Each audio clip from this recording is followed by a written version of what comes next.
Hello, in this video, we're going to be going through the gross profit method.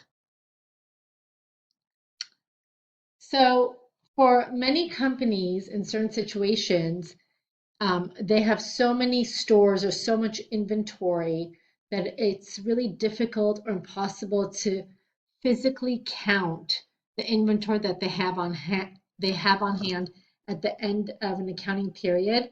So consider like Target store, right, that has locations all over the country.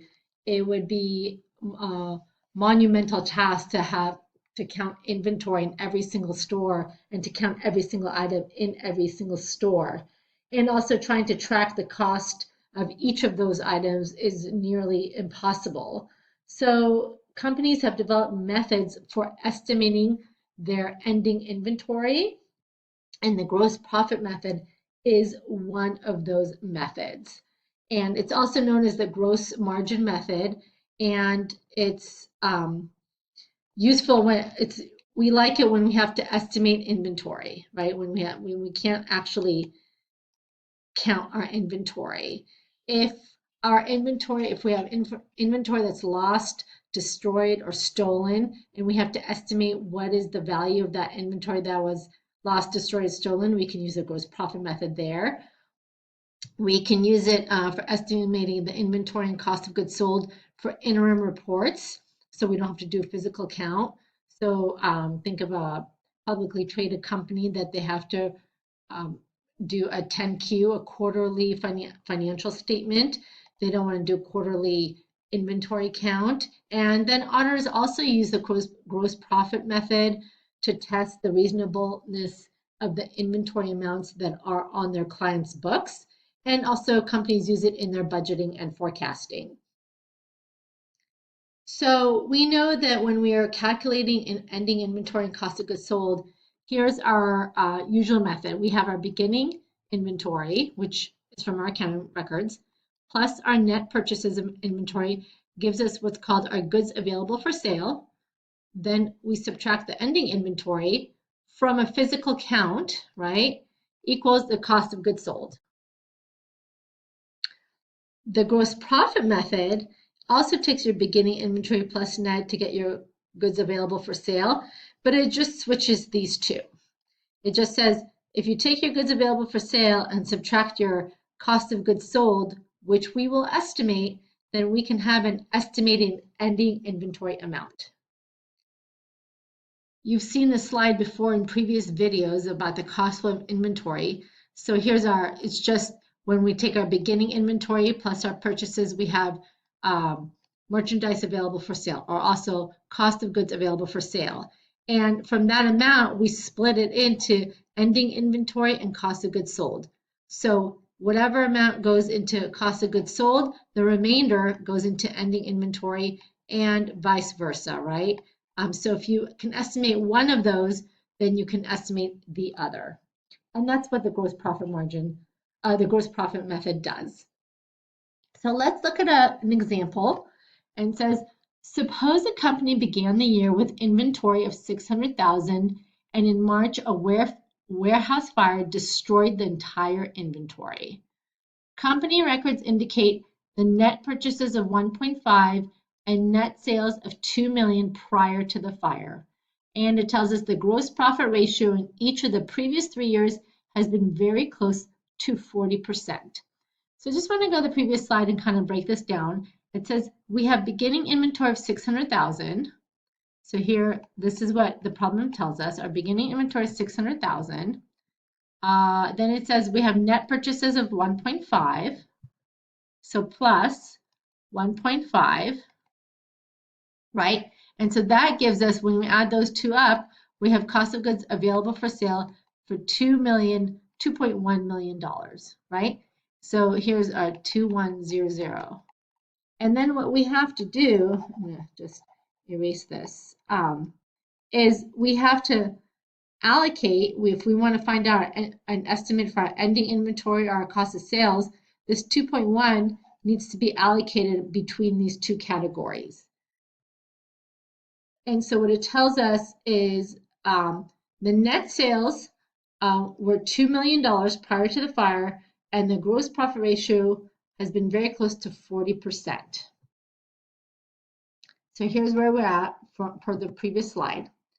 What it does is to estimate the cost of goods sold, we take our net sales and we estimate less the estimated gross profit of 40% to give us our estimated cost of goods sold. So let me just go back to right here.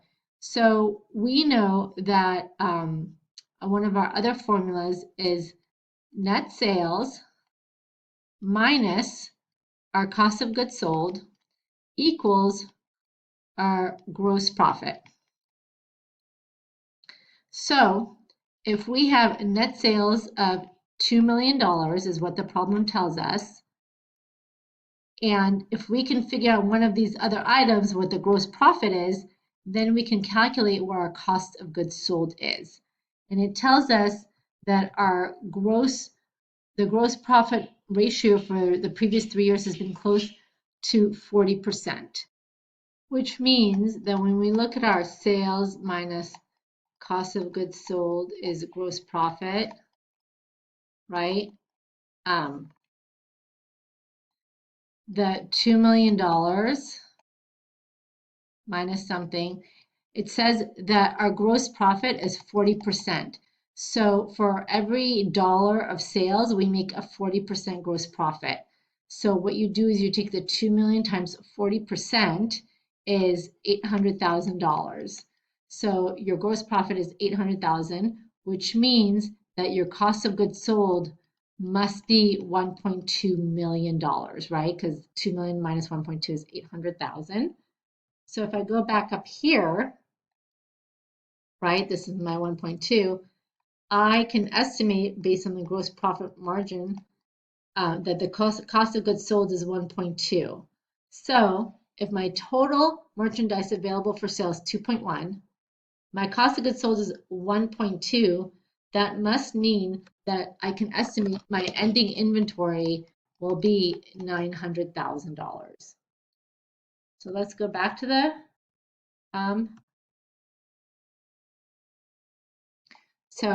we're back to the slide, and that's exactly what it is. So here's my 2.1, here's my net sales of 2, and it tells me that my estimated gross profit is 800,000, which is 40%, which means my estimated cost of goods sold is 1.2, which tells me my estimated inventory that was destroyed by the fire is $900,000.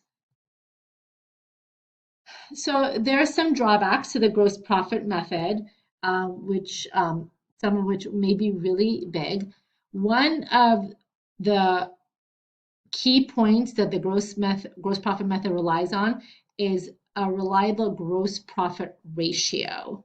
And if your gross profit ratio varies year to year for whatever reason, then you can't really use this method where it will give you a pretty reasonable and good estimate. And it's really, most companies can't apply just one gross profit ratio to their entire inventory, because most companies have several different inventory categories where the gross profit ratios are different depending on which category of inventory they're estimating. So that takes care of these first two bullet points.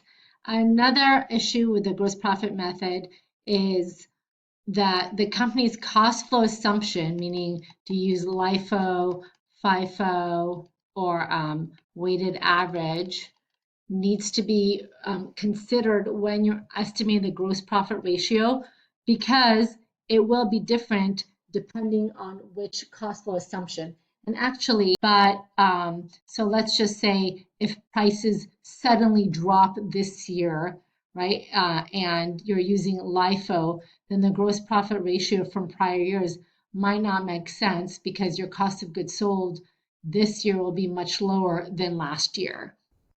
Another issue with the gross profit method is that it doesn't take into consideration if any of the inventory has been stolen or spoiled or obsolete or any of those things. It assumes that if the inventory was not sold, it means it must be on hand at the end of the period, which is not necessarily true if some of it was stolen or whatnot. So when you're calculating these estimates, you almost have to require an adjustment to the gross profit percentage or your ending inventory amount to reduce it by the amount of ending inventory that you think has been stolen.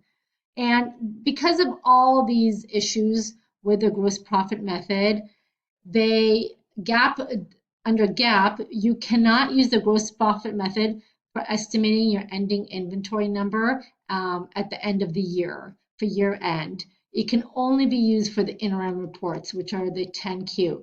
At year end, you must do either use the retail inventory method or do a physical count. Let's do a quick example. It says, the records of Oregon Timber Inc. revealed the following information related to inventory destroyed in a fire.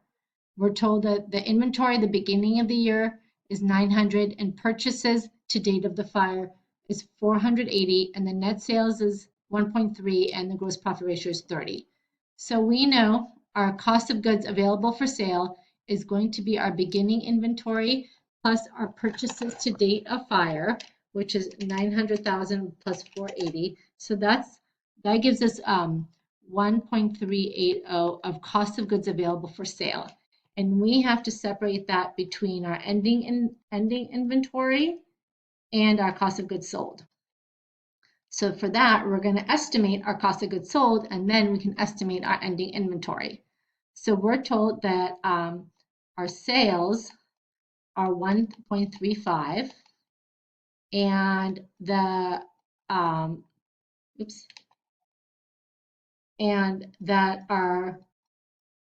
we have some number here. Our gross profit ratio is 30%. So it means 1,350 times 30% equals 405,000.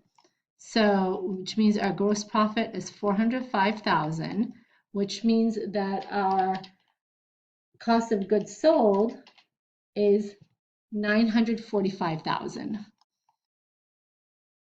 So now we have our cost of goods sold number here.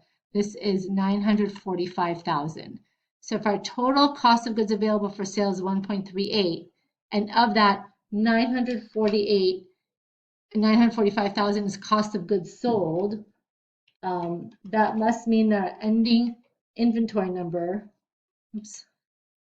I'm doing this as we go along, is 435, because the 1,380 minus the 945 equals 435,000.